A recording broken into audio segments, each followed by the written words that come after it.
Okay guys, setting up stovepipes with snap caps. This is something you should do often, repetitiously.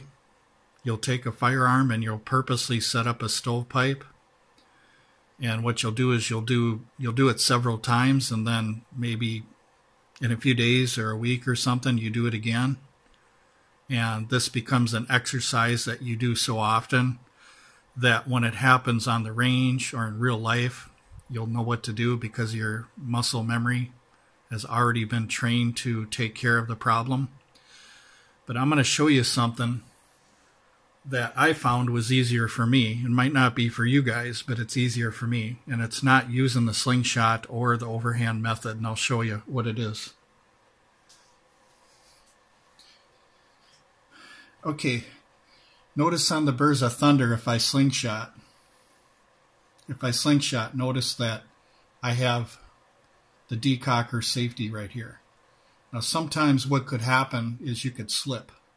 If your hands are wet and your serrations aren't cleaned out, it's possible for you to grab right here and not fully pull it all the way to the rear, which means that even though the stovepipe comes out, the other round won't feed properly into the chamber. And same thing with overhand. But actually, if you were going to do overhand or slingshot, slingshot would be the better way. But overhand, there's a problem, is because you got your hand like this and you're trying to find where to grasp the Bersa Thunder right here. And notice that I only got two fingers on the serrations right here. So the method that I do this is different. I grab from the front.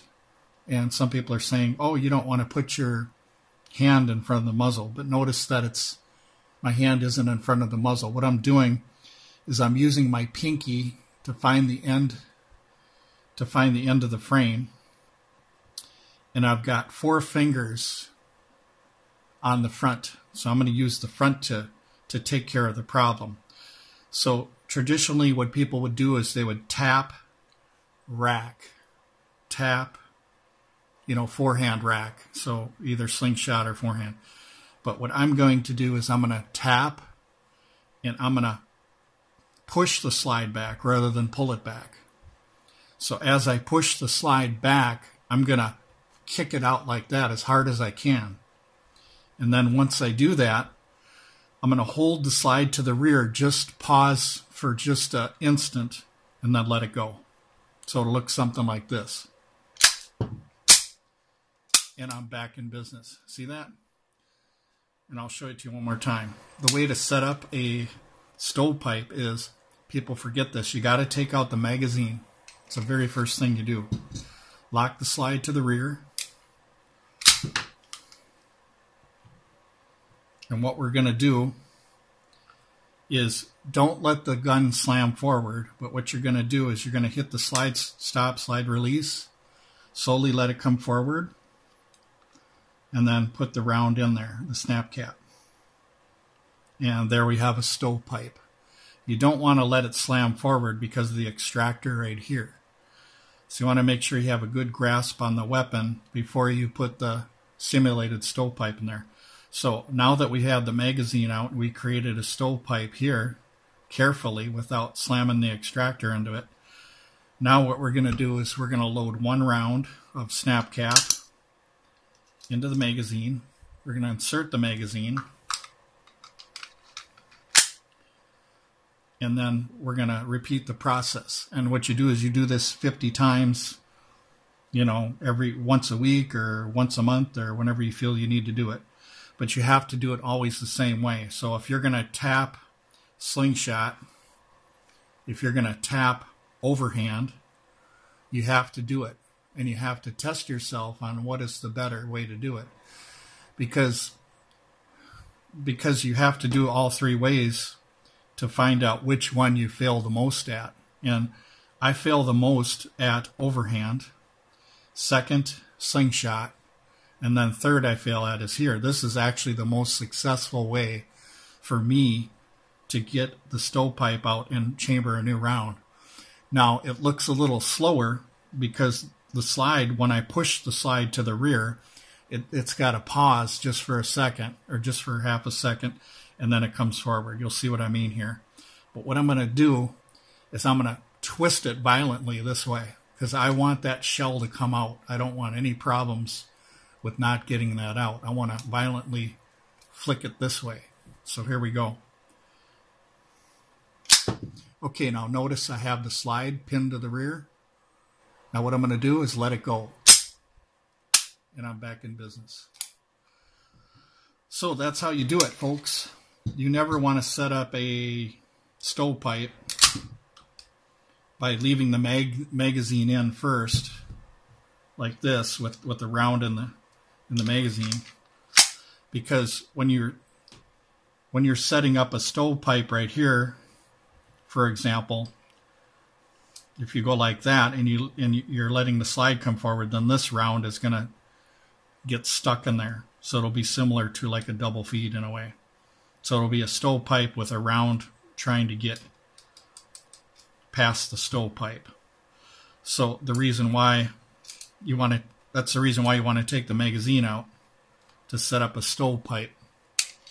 So take the magazine out, grab the gun like this with your hand, get that slide release, and then slowly come forward. Slide stop, slide release. Same thing, kind of like a hammer. You ever notice that a claw hammer, does two things? A claw hammer can pound nails, but it can pull nails. So what is it, a nail puller or is it a hammer? Same thing with this. Is it a slide stop or is it a slide release? It's both. It has two functions. It can release or it could stop. And it's very nice because it's right here. So here we go. We have a stovepipe again. And we're going to insert our magazine with the snap cap. And once again, I'm going to show it to you this way, but I'm not going to go slow like I did last time. I'm going to do it a little bit quicker. So what I'm going to do is normally what I do is I give it a quick tap, because a tap and rack, in case you fire a round, for instance, and it doesn't set off the primer, you would tap a rack. So using a quick tap, there's nothing wrong with that. Just like that, back in business.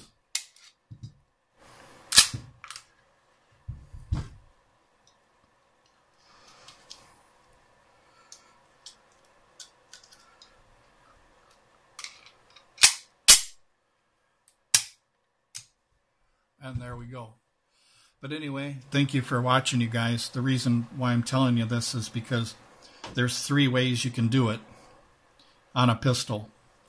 You can go like this, and notice that I'm not blocking the ejection port. You can go like this, slingshot, and notice that the slingshot isn't blocking the ejection port, but you do need a strong grasp. And if your hands are sweaty, it's going to slip. And you also have the decocker safety in the way too. So as you're pulling like this, something might happen where you might not get a hold of it properly. So my way, like this, I can get the palm of my hand and I can get all these fingers on the front. So I can just twist it like this, give it a real good twist, and I'm back in business, rather than going like this and slipping, or going like this and slipping. If, say, you're in a gunfight and you have sweaty hands, which could happen very quickly, the last thing you want is to go like this and slip, or go like this and slip. But not just that.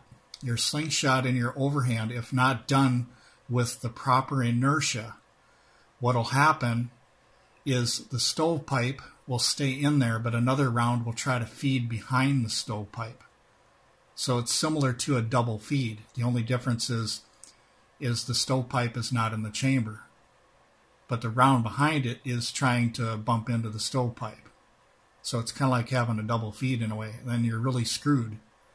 So you have to know 100%, do I do it like this? Do I do it like this? Do I do it like this? And you have to scientifically evaluate by keeping score and tally marks on how many times you fail. And if you fail more, like I did with overhand, okay, that was the most fails. This is the second most fails. And this right here, I didn't have any failures at all, doing it quickly and doing it all the time.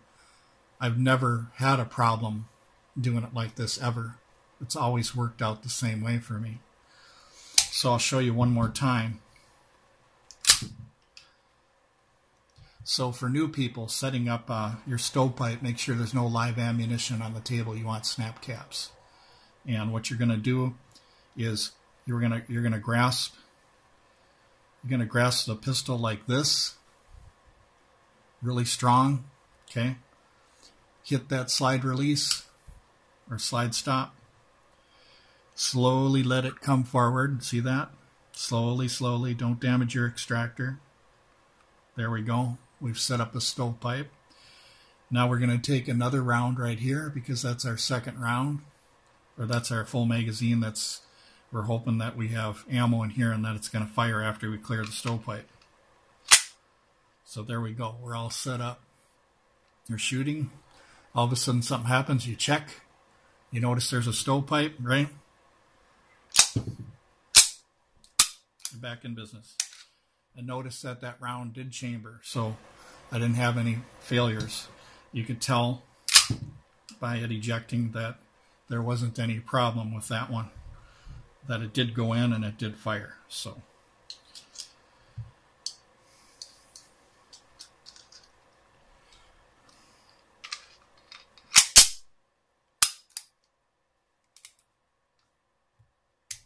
and there you go. Thanks for watching.